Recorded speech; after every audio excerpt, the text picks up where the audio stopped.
Iran, mga kapatid, tinanggihan etong peace proposal ng Estados Unidos, no? At ang sabi ng Iran, mga kapatid, ito daw ay excessive at unreasonable. Pag-usapan natin to, mga tol, samahan ninyo ako. I'm just a young nigga chillin' on it. First time I seen ice was a So hindi tinanggap, mga kapatid, ng Iran at sinabi nga nila hindi nila tatanggapin itong peace proposal ng Amerika at sinabi nila, mga kapatid, na ito daw ay excessive at unreasonable. At sa halip, mga tol, ang Iran ay naglabas ng kanilang sariling counter proposal para tapusin ang gera o digmaan dito sa Middle East. So pag-usapan natin to, mga tol, mula rito sa balitang ito na ating panonoorin, tayo ay magbibigay lang ulit ng reaksyon and komentaryo dito sa UNTV News, mga tol. Mahalaga maging updated tayo and maging aware tayo para alam natin, mga tol, kung ano talaga ang nangyayari ngayon, no? Tinanggihan ng Iran ang peace proposal na inihain ng administrasyon ni US President Donald Trump upang wakasan ang halos isang buwang digmaan sa Middle East.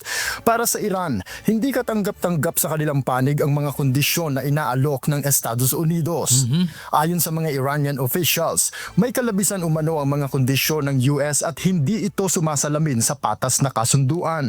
Kaya naman iginiit ng Iran na wawakasan lamang nila ang digmaan ayon sa sarili nilang pasya at timeline. Ayon sa sarili nilang pasya at timeline, 'di ba? Sinasabi, mga kapatid, ni US President Donald Trump doon sa isang press conference niya. Alam ko napanood niyo na rin 'yon, mga tol. Hindi na siguro natin ipe-play dito, na gustong-gusto na daw ng mga leader ng Iran na magkaroon ng katahimikan o kapayapaan, matigil na etong gerang to.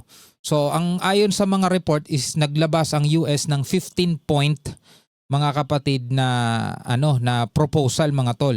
Pero ayon naman dito sa balitang ating pinapanood ay hindi yun tatanggapin ng Iran at nabasa na siguro nila at hindi nila gusto dahil sabi nila unreasonable at excessive.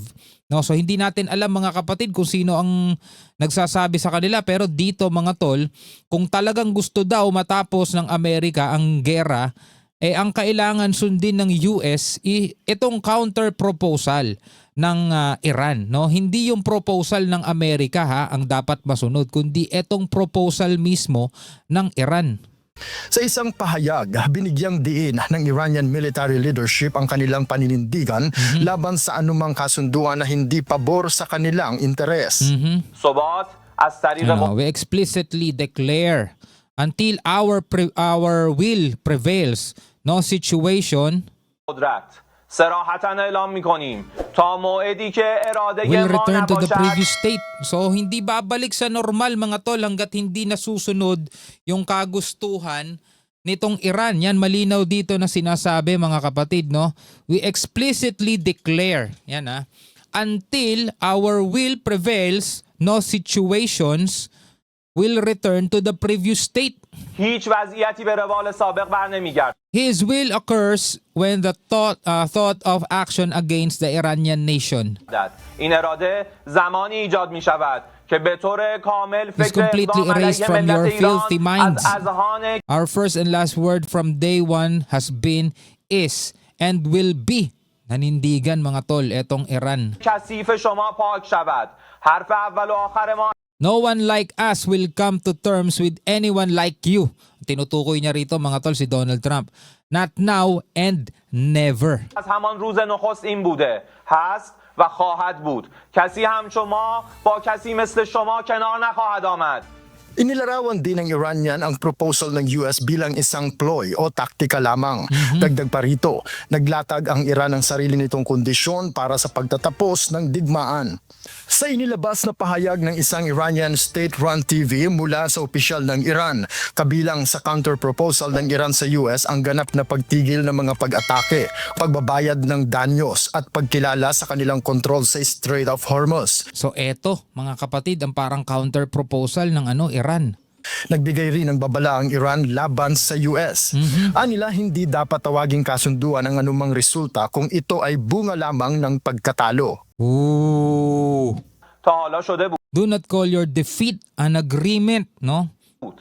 اسم شکستتان را توافق نگذارید. سطح خود Have your internal conflicts reached the stage of negotiating with yourselves? درگیری هایتان به مرحله مذاکره خودتان با خودتان رسیده؟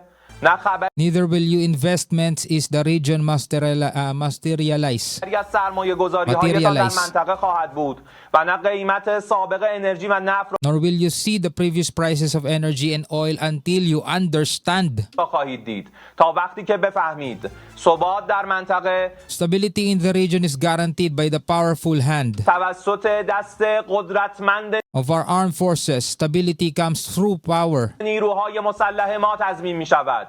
Samantala, Medyo sakit ng ulo talaga ni Trump to, mga tol, no? Silang dalawa nagsimula Israel at saka Amerika, mga tol, di ba? Hindi nila na-anticipate na pwedeng mangyari itong mga nangyayari ngayon. Pero may babala din dyan, mga tol, si Trump, mamaya pag-uusapan natin. Bantayan ng Iran ang galaw ng puwersa ng Amerika sa rehiyon, lalo na ang planong pagpapadala ng libo-libong sundalo mula sa 82nd Airborne Division sa gitnang silangan. Babala ni Iranian Parliament Speaker Muhammad Bagher Ghalibaf, huwag subukan ang kakayahan ng Iran na ipagtanggol ang kanilang teritoryo. Noel Paul Yar. Mga tol, malinaw doon sa mga nakaraang report na sinasabi ni Trump na nagkakaroon na daw ng pag-uusap ang Amerika at ang Iran para tapusin na etong digmaan na to.